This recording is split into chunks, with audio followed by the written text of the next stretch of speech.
अब हम लोग बढ़ रहे हैं क्वेश्चन नंबर 2 की ओर। इसमें पहला पार्ट कह रहा है 2 tan 30 degree by 1 plus tan square 30 degree, ये इनमें से किस ऑप्शन के इक्वल होगा। ठीक है, तो tan 30 का वैल्यू हमारा होता है 1/√3। तो यहाँ पे हम लोग वैल्यू रख लें 1/√3। आप लोगों को वैल्यू तो याद करना ही पड़ेगा किसी भी तरह, तभी आप इस टाइप के क्वेश्चंस सॉल्व कर पाओगे। ठीक है, अब डिनोमिनेटर में है 1 प्लस tan स्क्वायर 30, तो ये हो जाएगा 1/√3 का होल स्क्वायर। ठीक है, अब ये यहाँ से 2/√3 और डिनोमिनेटर में 1 प्लस 1/3, √3 का स्क्वायर 3 और 1 का स्क्वायर 1। ठीक है, अब हम लोग एलसीएम लेंगे, तो ये हो जाएगा 3 + 1 4। ठीक है, अब इसे हम लोग कुछ इस प्रकार लिखेंगे 2/√3 इंटू 3/4।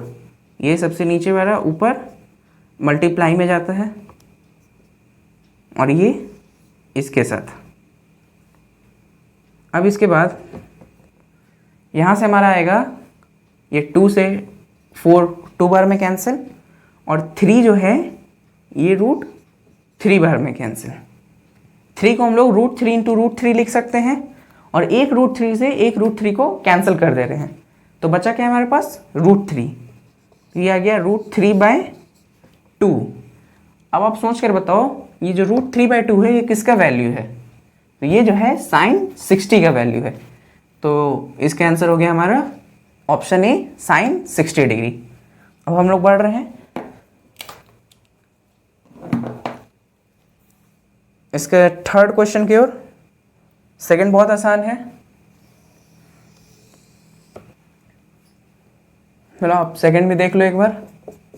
ये है 1 minus tan square 45 degree by 1 plus tan square 45 degree.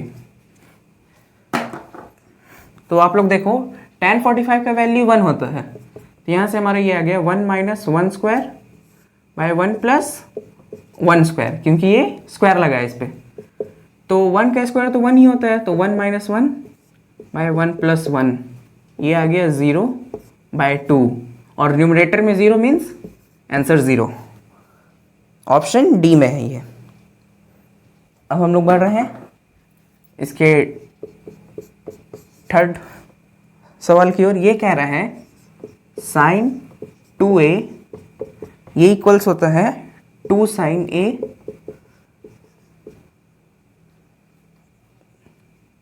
is true when a is equal to what। Option है 0, बी में है 30 डिग्री, सी में है 45 डिग्री, और डी में है 60 डिग्री। ठीक है, तो इस क्वेश्चन को सॉल्व करने के लिए हम लोग हीट एंड ट्रायल मेथड का यूज़ करेंगे। तो हीट एंड ट्रायल मेथड कहता है कि ए की जगह हम लोग वैल्यू रख कर देख लेंगे। तो पहले अगर हम लोग का ऑप्शन 0 है तो 0 डिग्री हम लोग इसमें रख के देखते हैं, तो sin 2 इंटू 0 भी क्या हो जाएगा sin 0। sin 0 डिग्री का वैल्यू कितना आता है 0। ठीक है, अब हम लोग 2 sin a में a की जगह 0 डिग्री रख कर देखेंगे, क्योंकि हम लोगों ने अभी ऑप्शन ए को पिक किया है। तो यहाँ से हमारा आ जाएगा 2 sin 0 का वैल्यू 0, तो 2 इंटू 0 क्या होता है 0, तो ये हमारा ऑप्शन ए ही सही हो गया। ठीक है, आप लोग बाकी सभी वैल्यूज़ को भी रख के देख सकते हो। ये जो है left hand side sin 2a ये 2 sin a के इक्वल नहीं आएगा। अब हम लोग बढ़ते हैं सेकेंड क्वेश्चन के लास्ट पार्ट की ओर।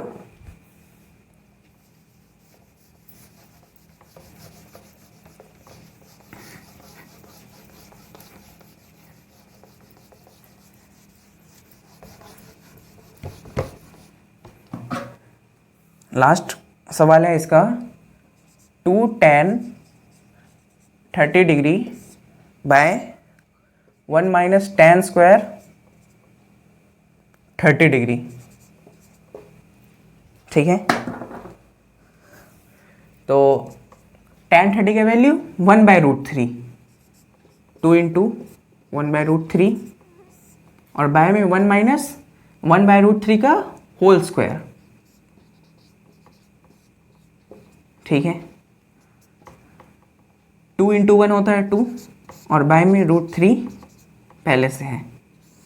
अब ये होल डिवीज़न, √3 का स्क्वायर होता है 3, तो ये हम लोग ले लेते हैं एलसीएम, तो इधर आ जाएगा 3 माइनस 1। ठीक है, ये 2/√3 डिवीज़न में 2/3। अब हम लोग इसे लिख सकते हैं 2/√3 इंटू 3/2। ये सबसे जो नीचे है ये सबसे ऊपर वाले के साथ मल्टीप्लाई, और जो थर्ड नंबर पे है वो सेकंड वाले के साथ। ठीक है, तो ये 2 और 2 कैंसिल। अब 3 को हम लोग √3 इंटू √3 भी कह सकते हैं। इस 3 को हम लोग कुछ इस प्रकार भी लिख सकते हैं, क्योंकि √3 इंटू √3 क्या हो जाता है 3, तो एक √3 से एक √3 कैंसिल, तो आंसर आ गया हमारा √3। और √3 जो होता है वो किसका वैल्यू होता है, tan 60 डिग्री का। तो ऑप्शन सी, यहाँ पे ऑप्शन मैंने लिखा नहीं है, आप बुक में एक बार देख लेना, इसमें ऑप्शन सी हमारा tan 60 डिग्री दिया है, यही इसका आंसर हो जाएगा। अब हम लोग बढ़ रहे हैं थर्ड क्वेश्चन की ओर।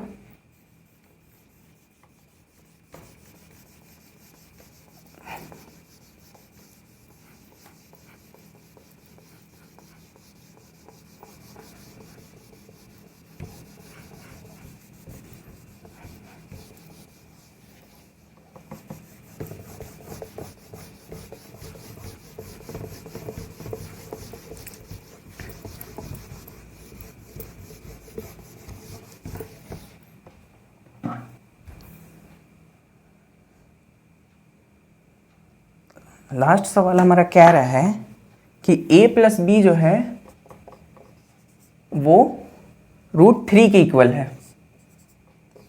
ठीक है, और tan a प्लस बी √3 के इक्वल है, और tan a माइनस बी ये 1/√3 के इक्वल है। तो हमें a और b फाइंड करना है। तो आप लोग देखो, √3 जो होता है वो किसका वैल्यू होता है, tan 60 डिग्री का। तो इसे हम लोग tan a plus B equal to tan 60 degree भी कह सकते हैं। ठीक है, अब क्या यहाँ से tan और tan हम लोग काट देंगे, नहीं, यहाँ पे जो क्या हो, यहाँ पे जो होता है ये पूरा एक वैल्यू को दर्शा रहा है। आप ध्यान से समझो, tan 60 जो है वो √3 के वैल्यू को शो कर रहा है यहाँ पे, ये इसके साथ मल्टीप्लाई में नहीं है। अगर ये मल्टीप्लाई में होता तो हम लोग इसको काट सकते थे। ये अगर आप एग्जांपल से समझो, तो जैसे कि अगर हम लोग एग्जांपल ले लें,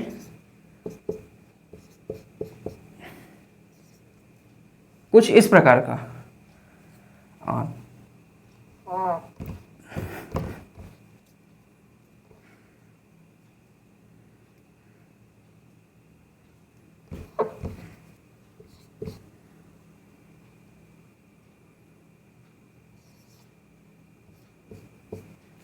अगर कुछ ऐसा एग्जांपल अगर हम लोग ले लें तो इसमें हम लोग इसे काट सकते हैं। ठीक है, क्योंकि ये आपस में क्या है, मल्टीप्लाई में। लेकिन यहाँ पे हम लोग इसे नहीं काट सकते हैं क्योंकि ये मल्टीप्लाई में नहीं है। इसे कुछ आप इस तरह समझो कि ये जो पूरा है एक नंबर है, मान लेते हैं 12, और ये भी एक नंबर है, थोड़ी देर के लिए इसे मान लेते हैं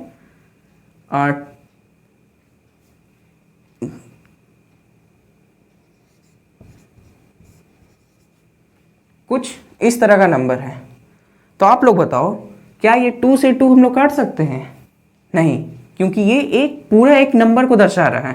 12 और 24 में से हम लोग 2 और 2 को नहीं कैंसिल कर सकते हैं, इसीलिए हम लोग 10 दोनों तरफ है तो इन दोनों को आपस में कैंसिल नहीं कर सकते हैं। हाँ, ये दोनों जो है एक दूसरे को रिप्लेस करते हैं पर कभी भी एक दूसरे को कैंसिल नहीं करते। तो यहाँ से हमारा नेक्स्ट स्टेप आएगा a plus B is equal to 60 degrees. ये बात वही हुआ, ऐसा लग रहा है कि 10 और 10 कैंसिल हुए हैं, पर 10 और 10 कैंसिल नहीं हुए हैं, इन्होंने बस एक दूसरे को रिप्लेस कर दिया है या फिर कह लो नलिफाई कर दिया है। तो यहाँ से a प्लस बी का हमारा वैल्यू कितना है 60 डिग्री, इसे आप इक्वेशन 1 मानो। इसी तरह यहाँ पे tan a माइनस बी और ये वैल्यू है tan 30 डिग्रीज का, ठीक है। फिर से tan और tan एक दूसरे को रिप्लेस करेंगे तो a माइनस बी जो है वो 30 डिग्रीज, ये हो गया सेकेंड इक्वेशन। अब आप लोग linear equation in 2 variable solve किए होंगे तो इसे बहुत ही आसानी से सॉल्व कर सकते हो आप लोग। अगर हम लोग इक्वेशन 1 और इक्वेशन 2 को ऐड कर दें तो क्या होगा, a प्लस बी जो होगा वो 60 हो जाएगा और a माइनस बी जो होगा वो 30 हो जाएगा, ठीक है। तो इसे हम लोग ऐड कर दें तो ये b और b कैंसिल, a और a कितना हो जाएगा 2a और 60 प्लस 30 90 डिग्रीज। तो a का वैल्यू यहाँ से कितना आ गया 45 डिग्रीज और a अगर 45 है तो b भी हम लोग निकाल सकते हैं। b को हम लोग उधर प्लस में भेजेंगे और 30 को इधर माइनस में लाएंगे तो ये हो जाएगा b और b का वैल्यू आ गया 15 डिग्रीज, ठीक है। तो ये यहाँ पे एक्सरसाइज 8.2 का हमारा 3 क्वेश्चन खत्म हुआ। क्लास क्वेश्चन ट्रू फॉल्स आप लोग देख लेना, ठीक है। अब बाकी के आगे के लेक्चर हम आगे के जो कॉन्सेप्ट है वो हम लोग अगले लेक्चर में देखेंगे। Thank you.